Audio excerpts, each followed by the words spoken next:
ಸೀರಿಯಲಲ್ಲೂ ಅಷ್ಟೇ ನಾನು ಅವ್ರ ಅಪ್ಪ ಮಗಳಾಗಿರೋದ್ರಿಂದ ನಾನು ಅಪ್ಪ ಅಂತ ಅಂದರೆ ಸಾಕು ಸರ್ ಹೇಳೋದು ನನಗೆ ಮೇಘನೂ ಹಂಗೆ ಕರೆಯೋದು ಕಣೆ, ನೀನು ಅಪ್ಪ ಅಂದಾಗೆಲ್ಲ ನನಗೆ ಮೇಘನೇ ಜ್ಞಾಪಕ ಬರ್ತಾಳೆ ಅಂತಾರೆ. ಅದೆಲ್ಲ ಕೇಳೋಕೆ ನನಗೆ ಎಷ್ಟು ಖುಷಿ ಆಗುತ್ತೆ ಗೊತ್ತಾ.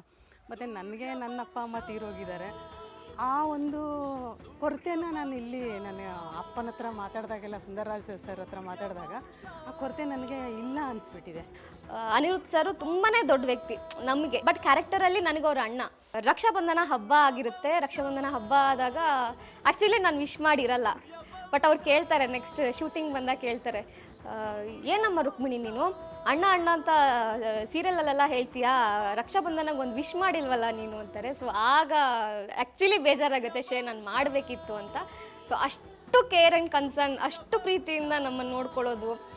ಸುಂದರಾಜ್ ಸರ್ ಆದರೂ ಅಷ್ಟೇ, ಸೆಟ್ಟಿಗೆ ಬಂದ ತಕ್ಷಣ ಆ ಪ್ರೀತಿಯಿಂದ ಒಪ್ಪಿಗೆ ಕೊಟ್ಟು ನಮ್ಮನ್ನು ಮಾತಾಡ್ಸೋದು. ನಿಜವಾಗ್ಲೂ ನಾವು ಅವ್ರ ಮನೆಯವರೇ ಯಾರೋ ಒಬ್ಬ ವ್ಯಕ್ತಿ ಅಂತ ನಮ್ಮನ್ನು ಟ್ರೀಟ್ ಮಾಡ್ತಾರೆ. ಯಾವುದೋ ಒಂದು ಆರ್ಟಿಸ್ಟು ಅಥವಾ ನಾನು ಅಷ್ಟು ದೊಡ್ಡವರು ಇಷ್ಟು ದೊಡ್ಡವರು ಅನ್ನೋದು ಯಾರಿಗೂ ಇಲ್ಲ ಈ ಸೆಟ್ಟಲ್ಲಿ. ಸುಂದರಮ್ಮ ಆಗಿರ್ಬೋದು ಅಥವಾ ಸೀನಿಯರ್ ಆರ್ಟಿಸ್ಟ್ಗಳು ಎಲ್ಲರೂ ಆಗಿರ್ಬೋದು, ಅಷ್ಟೇ ಪ್ರೀತಿಯಿಂದ ನಮ್ಮನ್ನು ನೋಡ್ಕೊತಾರೆ. ಇಲ್ಲಿ ಅನಿರುದ್ಧ್ ಸರ್ ಹೆಂಗೆ ಅಂದರೆ, ನಂಗೆ ನಿಜವಾದ ಅಣ್ಣ ಇದ್ದರೆ ಹೆಂಗಿರ್ತಾರೋ ಹಾಗೆ ಇದ್ದಾರೆ. ಸ್ಕ್ರೀನ್ ಮೇಲೆ ಮಾತ್ರ ಅಲ್ಲದೆ ಆಫ್ ಸ್ಕ್ರೀನಲ್ಲೂ ಕೂಡ ಯಾವಾಗಲೂ ವಿಚಾರಿಸ್ತಿರ್ತಾರೆ, ಮನೆಯವರೆಲ್ಲ ಹೆಂಗಿದ್ದಾರೆ, ನೀನು ಹೆಂಗಿದೆಯಾ, ಇದರೆಲ್ಲ ಕೇಳಿದಾಗ ನಿಜವಾಗ್ಲೂ ತುಂಬ ಖುಷಿಯಾಗುತ್ತೆ. ಇಂಥ ಒಂದು ತಂಡಗಳು ಸಿಗೋದು ನಿಜವಾಗ್ಲೂ ಅಪರೂಪ. ಬರೀ ಆನ್ ಸ್ಕ್ರೀನಲ್ಲಿ ಮಾತ್ರ ನಮ್ಮ ಬಾಂಡಿಂಗ್ ಚೆನ್ನಾಗಿರುತ್ತೆ, ಬಟ್ ಇಲ್ಲಿ ಹಾಗಿಲ್ಲ. ಆಫ್ ಸ್ಕ್ರೀನಲ್ಲೂ ನಾವೆಲ್ಲರೂ ಒಂದು ಮನೆ ಥರ ಇದ್ದೀವಿ, ಖುಷಿ ಆಗುತ್ತೆ.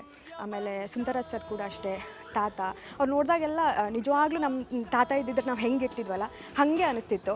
ಇಲ್ಲಿ ನಾನು ಮದುವೆ ಮಾಡಿ ಕಳಿಸ್ಕೊಡೋ ಒಂದು ಸೀನೆಲ್ಲ ಬಂದಿತ್ತು. ಅವ್ರು ಯಾವಾಗಲೂ ಹೇಳೋರು ಅವಾಗ, ನೀನು ಕಳಿಸ್ಕೊಡ್ಬೇಕಾದ್ರೆ ನಮ್ಮ ಮನೆ ಮಗಳನ್ನೇ ಕಳಿಸ್ಕೊಟ್ಟಂಗೆ ಅನಿಸ್ತಿದೆ ಅಂತ ಸುಂದರಾಜ್ ಸರು ಹೇಳ್ತಿದ್ರು, ಅನಿರುದ್ಧ್ ಸರು ಹೇಳ್ತಿದ್ರು. ಅದೆಲ್ಲ ಕೇಳಿದಾಗ ನಿಜವಾಗ್ಲೂ ಖುಷಿ ಆಗುತ್ತೆ. ಒಬ್ಳು ಆರ್ಟಿಸ್ಟ್ ಆಗಿ ಈ ಥರ ಅಥವಾ ಯಾವ್ದಾದ್ರು ಒಂದು ಸೀನ್ ಚೆನ್ನಾಗಿ ಮಾಡಿದಾಗ ಚೆನ್ನಾಗಿ ಮಾಡಿದೆ ಅಂತ ಹೇಳ್ತಾರೆ. ಹಾಗೆ ಹೇಳೋರು ತುಂಬ ಕಮ್ಮಿ ಜನ ಸಿಗ್ತಾರೆ. ಹಾಗೆಲ್ಲ ಹೇಳಿದಾಗ ಸಾಕು, ಇದಕ್ಕಿಂತ ಇನ್ನೇನು ಬೇಕು ಅಂತ ಅನಿಸುತ್ತೆ. ಸೊ ಸೂರ್ಯವಂಶದ ಬಗ್ಗೆ ಹೇಳಬೇಕಂದ್ರೆ ನಿಜವಾಗ್ಲೂ ಇಂಥ ಸೂರ್ಯವಂಶಕ್ಕೆ ನಾನು ಅಳಿಯನಾಗಿ ಪಾತ್ರ ನಿರ್ವಹಿಸ್ತಿರೋದು ನಿಜವಾಗ್ಲೂ ನಾನು ಖುಷಿ ಪಡುವಂಥ ವಿಷಯ, ಹೆಮ್ಮೆ ಪಡುವಂಥ ವಿಷಯ. ಎಲ್ಲ ಕಲಾವಿದರು ಒಂದು ಫ್ಯಾಮಿಲಿ ಇದ್ದಾಗಿರ್ತೀವಿ.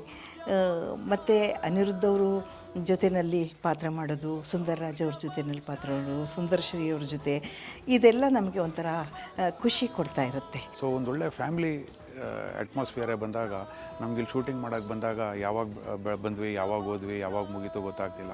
ಸೊ ಆ ಪಾಸಿಟಿವ್ ಕನೆಕ್ಷನ್ ಏನಿದೆ ನಮ್ಮ ಧಾರಾವಾಹಿಯಲ್ಲಿ ನಾವು ಮಾಡೋ ಸೀನ್ಸಲ್ಲೂ ಅದು ಗೊತ್ತಾಗ್ತಿದೆ. ಸೂರ್ಯವಂಶ ಅನ್ನೋದು ಎಲ್ರಿಗೂ ಗೊತ್ತಿರೋ ಪ್ರಕಾರ ಇಟ್ಸ್ ಅ ಬ್ರ್ಯಾಂಡ್.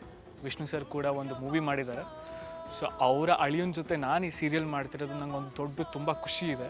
ಒಂದು ಅದ್ಭುತವಾದ ಜರ್ನಿ. ಒಳ್ಳೊಳ್ಳೆ ಆರ್ಟಿಸ್ಟ್ಗಳು, ಸೀನಿಯರ್ ಆರ್ಟಿಸ್ಟ್ಗಳ ಜೊತೆ ಕಲಿಯೋದಕ್ಕೆ ತುಂಬ ಸಿಗ್ತಾ ಇಲ್ಲಿ. ಆ ಸೂರ್ಯಾಂಶ ಅಂದ್ರೇ ಒಂದು ರಾಯಲ್ಟಿ ಇದೆ, ಆ ನೇಮಲ್ಲೂ ರಾಯಲ್ಟಿ ಇದೆ, ಹಾಗೆ ಈ ಮನೇಲಿ ಆ ರಾಯಲ್ ಕಳೆ ಇದೆ. ಸೊ ತುಂಬ ಒಂದು ಬ್ಯೂಟಿಫುಲ್ ಜರ್ನಿ ನನಗೆ 2 ವರ್ಷದಿಂದ ಆಗಿದೆ. ಆ್ಯಂಡ್ ತುಂಬ ಕಲಿಸ್ಕೊಟ್ಟಿದೆ ಆ್ಯಂಡ್ ತುಂಬ ಅನುಭವಗಳನ್ನು ಕೊಟ್ಟಿದೆ. ಅನಿರುದ್ಧ್ ಸರ್ ಜೊತೆ ಆಗಿರಲಿ, ಸುಂದರ್ರಾಜ್ ಸರ್ ಜೊತೆ ಆಗಿರಲಿ, ಟೋಟಲಿ ಇದರೆಲ್ಲ ತುಂಬ ಸೀನಿಯರ್ ಆರ್ಟಿಸ್ಟ್ಗಳು ವರ್ಕ್ ಮಾಡ್ತಾ ಇದ್ದಾರೆ. ಅವ್ರ ಜೊತೆ ಎಲ್ಲ ನಾನು ಆ್ಯಕ್ಟ್ ಮಾಡೋಕ್ಕೆ ತುಂಬ ಖುಷಿಯಲ್ಲಿದ್ದೀನಿ.